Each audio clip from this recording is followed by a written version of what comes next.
네, 오늘은 전도서 10장 말씀인데 오늘 또 여러 가지 지혜에 대한 얘기를, 지혜로운 삶에 대한 얘기를 하는데, 특히 오늘은 난처한 상황 그리고 또 위험한 상황을 만들지 말아라 라는 그런 지혜를 우리에게 주고 있습니다. 일단 죽은 파리가 향기름에 빠지면 결국 악취가 나는 것처럼 조그마한 우매, 어리석은 행동 하나가 결국은 지혜와 존귀를 난감하게, 난처하게 만든다. 지혜와 존귀를 난처하게 만든다라는 말을 좀 더 쉽게, 알아듣기 쉽게 말한다고 한다면 우리가 명예를 잃어버린다는 겁니다. 우리의 이름에 먹칠을 하게 된다라는 거예요. 그래서 지혜로운 사람은 그런 행동을 하지 않겠지만, 어리석은 사람은 아무 생각 없이 길을 가다가 그런 일을 해요. 그러니까 그런 것들을 우리가 좀 귀담아 듣고 좀 자기를 살펴서 그런 치명적인 실수라든지 치명적인 어리석은 일을 하지 않도록 해야 된다라는 거예요. 그것 때문에 결국은 내가 명예를 잃어버리거나 또 내 인생에 큰 오점이 돼서 그동안 잘 살아온 인생을 하루아침에 무너뜨리는 그런 결과를 가져올 수 있다는 거죠. 지금 이 이야기는 어제 말씀의 끝부분과 연결이 되는 겁니다. 어제도 작은 악이 많은 선을 무너뜨린다라고 그렇게 얘기를 했기 때문에, 아주 사소한 것 같지만, 작은 것 같지만 그걸 소홀히 하다가는 결국은 그것 때문에 큰 낭패를 당하는, 그래서 그 난감한 상황과 아주 위험한 상황을 초래하는 결과가 될 수 있다라는 거예요. 그렇기 때문에 아주 신중해야 되는 겁니다. 한 가지 결정을 하고 또 판단을 하고 어떤 말을 하고 어떤 행동을 하는 것을 무슨 강박처럼 우리가 그럴 것까지는 없지만 항상 신중하게 앞뒤를 살피고 좌우를 살피고 처신을 해야 이런 난감한 상황, 또 불명예스러운 상황이라든지 한 가지 잘못된 어떤 판단이나 행동으로 그동안에 쌓아온 모든 공적을 다 무너뜨려버리고 그동안에 쌓아온 명예도 다 잊어버리는 그런 결과를 가져올 수도 있기 때문에 그걸 무서워해야 된다라는 걸 말해주고 있습니다. 그 다음에 주권자가 노할 때 너는 내 자리를 떠나지 말아라. 이거 위험한 일이다라는 걸 가르치고 있어요. 공손함이 큰 허물을 용서받게 한다라고 그렇게 말함으로써 이것도 위험한 상황, 어떤 난감한 상황을 우리가 피해야 되는 지혜를 가르치고 있는 거예요. 그러니까 주권자라고 한다면 여기서는 이제 왕이라고도 할 수 있겠고, 또 뭐 더 보편적으로 얘기한다면 권위자 앞에서 우리가 처신을 신중하게 해야 된다. 거기에서 못 모르고 막 화내는데 같이 기분 나쁘다고 자리를 박차게 된다면 그거는 굉장한 위험에 처하게 된다라는 거예요. 죽을 수도 있다라는 것을 말하고 있는 거예요. 그럴 때는 공손히 몸을 낮추고 있어야 허물이 있을지라도 용서를 받는 것이다 라는 거죠. 우리도 자녀들을 꾸중을 해봤기 때문에 잘 알 겁니다. 근데 거기에서 뭐라고 했다고 그냥 기분 나쁘다고 휙 돌아 나가버리고 문 쾅 닫아버리면 더 화가 나는 것이고 마음에 더 금이 가게 되는 것이죠. 그런데 자기가 잘못을 안 했다 할지라도 그걸 공손히 듣고 있고 이러면은 처음에는 화가 났지만 화가 풀려요. 그러면서 앞으로 잘해라 하고 끝이 나게 되는 그런 거죠. 이 때문에 이런 것들은 이제 사회생활의 처세술을 우리에게 가르치고 있는 거예요. 만일 이렇게 어리석게 행동을 하면 괜히 잘못도 안 했다고 할지라도 그걸로 인해서 이런 어떤 태도 때문에 그걸로 위험해지게 되고 내가 해로움을 입게 될 수 있다는 걸 말해주고 있는 겁니다. 그 다음에 주권자에게도 허물이 있다. 주권자의 허물은 뭐냐라고 한다면 결국 어리석은 사람을 높은 지위에 올리는 것, 그리고 지혜로운 사람을 여기서는 부자라고 했는데 지혜롭고 어떤 귀족들이라고 말할 수 있는 거라고 볼 수 있습니다. 그런 사람을 대우를 해주지 않고 그 사람을 발탁해서 사용하지 못하고 오히려 처박아 두는 것. 이것은 주권자, 통치자의 허물이다라는 거예요. 그러니까 정의를 바로 세우고 질서를 바로 세우는 게 지도자의 해야 할 역할이고 책임이다라는 것을 말해주고 있는 거예요. 그러니까 이 일을 지도자임에도 불구하고 정의를 세우고 공의를 세우고 질서를 제대로 세우지 못하게 된다면 그 일로 인해서 난감한 상황이 오고 그 일로 인해서 위험한 상황이 초래할 수 있게 될 것이다 라고 하면서 우스꽝스러운 모습을 어떤 약간 해학적으로 말하고 있는 게 종은 말을 타고 가고 있고 주인은 땅에서 걸어가고 있는 우스꽝스러운 모습. 그건 앞뒤가 맞지 않고 질서가 맞지 않고 뭔가가 이게 지금 잘못됐다라는 걸 보여주고 있는 거잖아요. 정의가 바로 서고 질서가 바로 서게 하는 것이 지도자의 역할이에요.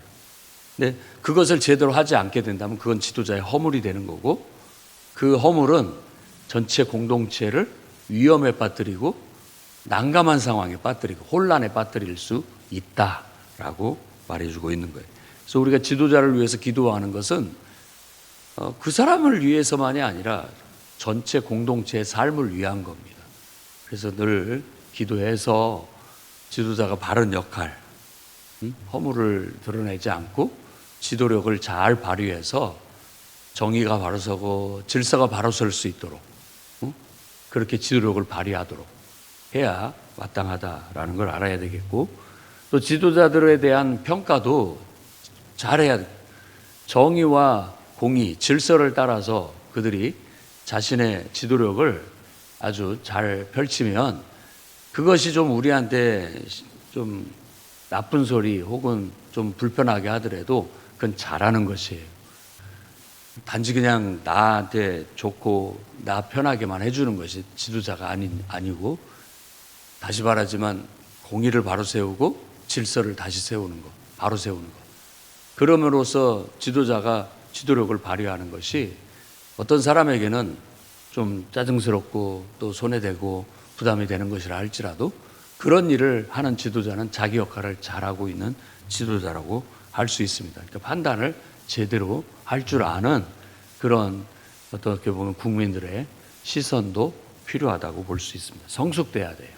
그냥 나한테 좋으면 다 좋은, 덮어놓고 좋은 사람, 나한테 조금 해롭게 하면 덮어놓고 그냥 나쁜 놈 이렇게만 볼 것이 아니라 전체적으로 공동체의 정의와 질서를 잘 지키고 그걸 세워가는 지도자가 어떻게 보면 이 공동체를 유익하게 하는 위험에 빠뜨리지 않는 좋은 지도자라는 걸 알 수 있습니다. 그 다음에 8절에서부터 9절까지는 무엇을 하든지 자기 일에는 항상 위험성이 따른다라는 걸 잊지 말라는 거예요. 그러니까 여기서 함정을 판다고 했는데 이 함정이라는 단어는 이 앞뒤 문맥에 좀 걸맞지는 않습니다. 함정이지만 구덩이를 말하는 거예요. 구덩이를 파는 사람은 그 구덩이에 빠질 위험이 있고 그리고 담을 허는 자는 뱀한테 물릴 위험이 있어요. 왜냐하면 돌담을 이렇게 싸서 이렇게 담을 세워놓으면 그 틈새에 뱀이 숨어 있을 수 있기 때문에 그래요. 그래서 담을 이렇게 헐고 다시 세우려고 할 때 이렇게 하는데 갑자기 뱀이 나와서 물 수 있는 위험성을 가지고 있다라는 거죠. 그리고 돌을 떠내는 자, 돌을 떠낸다라는 건 이제 정으로 어떤 사용하기 위한 건축용 돌을 떠내는 것을 말하는데 그러다가 그 자체가 위험성이 있어요. 조심해야 된다라는 거. 그리고 하나 더 나무를 쪼개는 자, 장작을 팬다든지 나무를 이렇게 자른다든지 하는 사람은 그걸로 인해서 항상 위험이 도사리고 있다. 그렇기 때문에 자신이 무슨 일을 하든지 간에 그 일에는 항상 어떤 잘못하면 위험이 따를 수가 있기 때문에 주의해라 라는 걸 말하고 있는 거예요. 어찌 이런 일들만 있겠습니까? 우리가 인생을 살아갈 때 내가 무슨 일을 하든지 간에 항상 거기에는 위험이 도사리고 있다라는 거예요. 그러니까 그걸 피할 줄 아는 것은 지혜로운 사람이고, 그거 뭐 상관도 안 하고 가다가 그냥 그거 당하는 사람은 여기서도 말하는 것처럼 어리석은 사람. 어리석은 사람은 그냥 막 달라들어요. 그래서 그냥 그 일로 인해서 어떤 이런 위험을 당하게 되고 상처를 입게 되고 난감한 상황을 맞이하게 될 수 있다라는 거예요. 그러니까 지혜로운 사람은 잘 살펴서 적절히 그것을 잘 관리하고 잘 사용해서 그 도사리고 있는 위험성을 피해갈 수 있도록, 그러니까 주의사항을 잘 따르는 거죠. 그게 바로 지혜로운 사람이라고 말하고 있는 거예요. 그러니까 제일 잠언서도 얘기하고 있지만 제일 어리석은 사람이 자기가 똑똑하다고 생각하는 사람이에요. 남의 말을 안 듣는 사람들. 이런 주의사항 같은 거 뭐 괜찮아, 아무렇지도 않아 라고 하면서 부탁대고 달라들었다가 큰 낭패를 당하는 사람들. 왜 남의 말에 귀를 기울이지 않고 왜 이런 주의사항이 이런 위험성이 있는데도 신중하게 처신을 하지 않는지, 이런 거죠. 그래서 그런 지혜를 가르치고 있습니다. 그래서 우리가 늘 항상 우리 자신의 소용 가치를 높이기 위해서는 연말을 해야 된다. 이걸 강조합니다. 늘 자신의 전문성을, 또 뭐 지혜가 필요하다면 지혜를, 지식이 필요하다면 지식을 늘 쌓고 연마해야 돼요. 그래서 철연장을 무디게 이렇게 하는 것은 오히려 힘이 더 들 뿐이다. 그래서 철연장을 평상시 늘 갈아놔야 일을 할 때 수월하게 하고 다치지도 않아요. 그 얘기를 하는 것은 단지 그냥 철연장만을 얘기하는 게 아니라 우리가 무슨 일을 하든지 그 일을 할 때 어떻게 하면 효과적으로, 더 전문적으로, 아주 프로페셔널하게 잘 해낼 수 있을지 늘 연구하고 배우고 익히고 훈련을 해 놔야 된다라는 거예요. 그래야 소용 가치가 높아진다라는 것을 말해주는 겁니다. 그 뒤에 나온 얘기가 주술을 베풀기 전에 뱀에게 물리는 술객은 소용 가치가 없다. 이 말은 이제 우리가 피리 불면서 이렇게 이런 무슨 항아리 같은 데서 뱀이 이렇게 올라와서 춤추는 그걸 지금 연상시키는 거예요. 근데 그런 것도 평상시 뱀을 다루는 훈련을 된 사람이 해야 뱀한테 물리지 않고 해를 받지 않은데, 그거 뭐 아무렇게나 하면 되는 줄 알고 했다가 뱀한테 물리면 다른 사람들이 봤을 때 뭐라고 하겠어요? 우스꽝스럽잖아요. 뱀을 다뤄야 할 사람이 뱀을 못 다루고 있으니까 우스꽝스러운 모습을 보이는 것이 되는 거예요. 우리도 어떤 일을 맡겼는데 그 일을 잘할 줄 알았는데 준비가 안 돼 있어가지고 우스꽝스럽게 해버리게 된다면 그 사람의 전문성을 의심하게 되고 그 사람에 대한 소용 가치가 없다. 저 사람은 안 되겠다. 이렇게 대우를 받게 돼서 난감한 상황, 난처한 상황을 맞이하게 된다라는 거예요. 그러니까 이렇게 난처한 상황이라든지 그리고 어떤 위험한 상황을 맞이하지 않기 위해서는 평상시 철연장을 갈듯이 자기의 실력을 키우고 또 지혜를 키우고 지식을 키우고 늘 준비되어져 있어야 된다라는 걸 말해주고 있습니다. 그 다음에 12절에서부터 15절 말씀은 어리석게 행동하면 결국 어떤 그 모든 수고가 다 수포로 돌아간다는 거예요. 그래서 피곤할 뿐이라는 걸 말해주고 있어요. 똑같이 일을 하는데 어떤 사람은 아주 현명하게 일을 해서 그 일을 아주 유용하게 해서 힘도 좀 덜 들면서도 효과도 좋은데, 어리석은 사람은 그 일을 어리석게 하니까 효과도 없으면서 피곤하기만 하다라는 거예요. 지도자도 그런 지도자를 만나면 전체가 다 피곤하고 뭐 효과도 없으면서 헛수고만 하는 경우가 생기게 되는 거고, 또 내가 그렇게 어리석게 행동하게 되면 고생은 고생대로 하고 어떤 결실이나 효과는 없고 그냥 헛수고 고생만 하게 되는 그런 상황이 된다라는 것을 바로 해학적으로 말해주고 있어요. 그래서 우매자의 수고는 자신을 피곤하게 한다. 우매자는 그 말만 많을 뿐이지 아무 효용 가치가 없어요. 말만 많아요. 그러니까 효율적으로 일도 안 되고 다들 피곤하기만 하는 그런 결과를 가져오게 되는 거예요. 근데 지혜로운 사람은 말이 은혜로워서 그대로 하면 효과도 좋고 또 피곤하지도 않고 이런 것이다라는 거예요. 그러니 얼마나 지혜가 효용 가치가 높습니까? 그래서 지혜는 돈보다도 더 귀한 것이다라고 말하고 있는 것이죠. 근데 우매자의 수고는 자신을 피곤하게 한다라고 하면서 성읍에 들어갈 줄도 모른다라고 말하는 것은 이게 해학적인 표현이에요. 극단적인 표현이죠. 어리석은 사람은 다시 얘기하면 자기 집도 못 찾아간다. 제대로. 그런 말이에요. 그러니까 이건 해학적인 말이죠. 그리고 16절에서부터 17절 말씀도 이제 복 있는 나라와 그리고 또 화가 있는 나라에 대해서, 그러니까 이런 경우 나라가 공동체가 난처해지고 위험에 처해 한다라는 건데, 왕은 어리고 그리고 그 신하들은 함께 아침부터 흥청망청 잔치나 베푸는 그런 나라. 그러니까 흥청망청 잔치 베풀고 그냥 유흥이나 즐기고 방탕하는 그런 나라는 화가 있다. 결국 난처한 상황을 맞이하게 되고 위험에 처하게 되고 멸망할 수도 있다라는 걸 말하는 거죠. 우리 국민들도 많이 걱정들을 하죠. 나라가 망할까 봐. 이러다가 큰 위험이나 오지 않을까. 그러니까 지도자들도 정신을 차려야 되고, 어떤 이렇게 놀러 다닌다든지 혹은 유흥을 즐긴다든지 엉뚱한 데 신경 쓰지 말고 항상 깨어서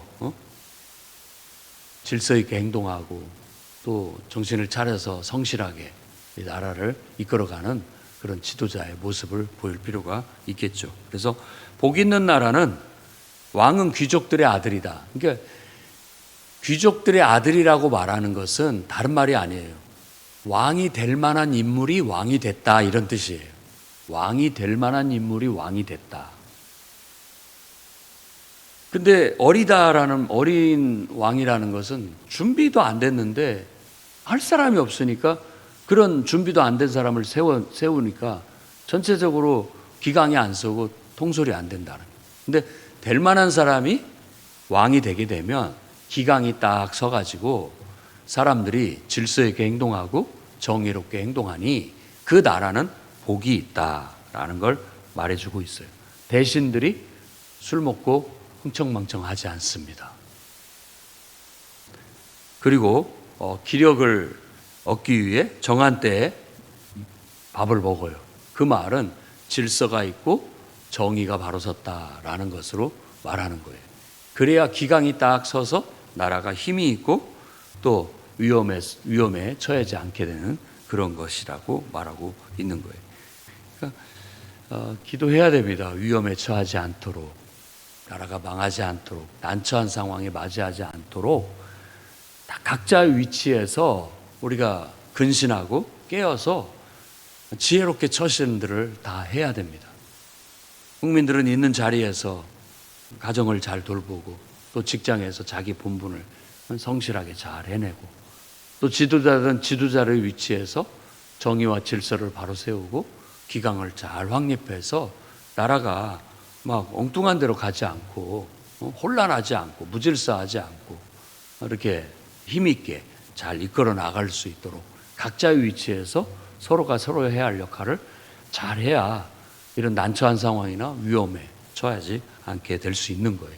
그러니까 우리가 이것을 위해서 기도하면서 서로 협력을 해 나가야 되겠습니다. 그 다음에 우리를 난처하게 만들고 위험에 처할 수 있는 것 중에 하나가 게으름입니다. 게으름은 우리의 인생을 난감하게 만들고 위험에 처하게 만드는 거예요. 그래서 게으르면 석가래가 내려앉는다. 집이 무너진다는 말이고, 그리고 또 손을 놓으면 집이 샌다 라고 그렇게 얘기해서 성실한, 부지런하고 지혜롭고 성실한 그런 삶을 살도록 요구하고 있습니다. 그래야 난처한 상황이나 위험에 처하지 않게 된다라는 거예요. 그리고 이제 19절 말씀은 좀 우리가 앞의 내용하고 좀 상반된 것이 아닌가라고 생각할지 모르겠지만, 사실 여기에서 강조하고 있는 것은 19절에는 돈의 어떤 소용 가치를 강조하고 있습니다. 자, 잔치는 희락을 베푸는 것이고 포도주는 생명을 기쁘게 하는 것이다 라고 해서, 사실 잔치날 같은 그런 삶을 산다는 건 나쁜 것은 아니죠. 그런데 문제는 뭐냐면, 그런 일들을 하고 살려고 한다면 돈이 필요하다. 그러려면 어떻게 해야 되겠어요? 그 돈을 벌기 위해서 성실하게 살아야 된다라는 걸 강조하는 거예요. 그러니까 우리가 성실하게 살면서 정당한 또 적절한 소득을 얻지 못하면, 우리가 이렇게 막 어떤 문화생활을 즐긴다든지 또 뭐 여행을 한다든지 기타 등등의 좀 그런 일들을 할 수가 없게 되는 거예요. 그러니까 그런 것은 하지 않으면서 그런 것만 하려고 하는 것도 우리의 삶을 위험하게 만드는 요소죠. 그냥 그날 벌어가지고 그거 갖고 갖다가 꼭 써버리고 놀러 가고 또 먹고 뭐 잔치하고 끝내버리면 그 다음에는 어떻게 하는 거예요? 다른 걸 하려면 돈이 필요한데, 어디든지 무엇을 하든지 경제적인 뒷받침은 필요하다라는 걸 강조하고 있는 거예요. 그래서 일깨우는 거예요. 경제적인 뒷받침이 없으면 난처한 상황이 올 수 있고 위험할 수 있다라는 걸 말해주는 것이 바로 19절이라고 할 수 있습니다. 그 다음에 마지막 절은 이제 왕을 저주하지 말고 부자들을 저주하지 말아라. 심중에라도 침실에서라도 하지 마라. 낱말은 새가 듣고 반말은 쥐가 듣는다. 이런 말을 해주고 있는 거예요. 공중의 새, 그 소리를 전하고, 날짐승 똑같은 거예요. 날짐승도 새예요. 날아다니는 짐승을 말하는 거니까.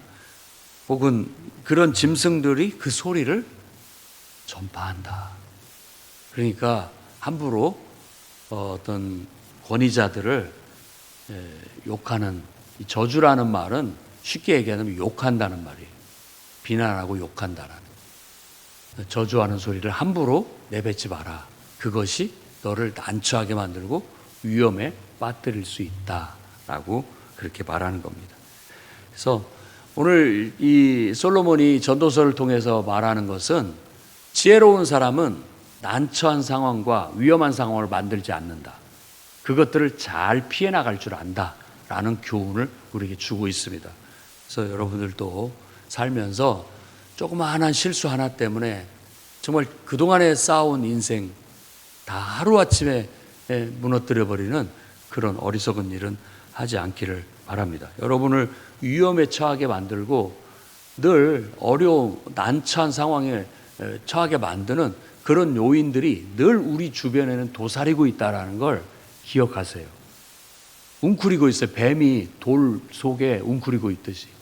그러니까 신중하게 주의사항을 잘 살피고, 그리고 늘 스스로를 연마해서 그런 상황을 우리가 모면하고 피해갈 줄 아는 지혜로운 그런 성도들이 되시기를 주의 이름으로 축원합니다.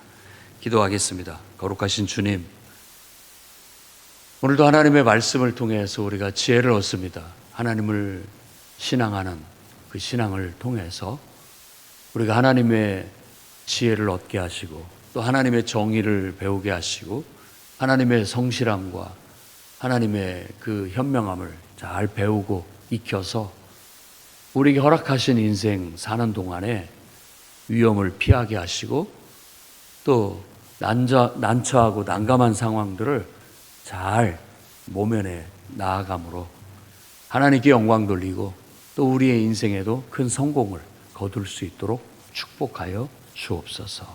예수님 이름으로 기도드립니다.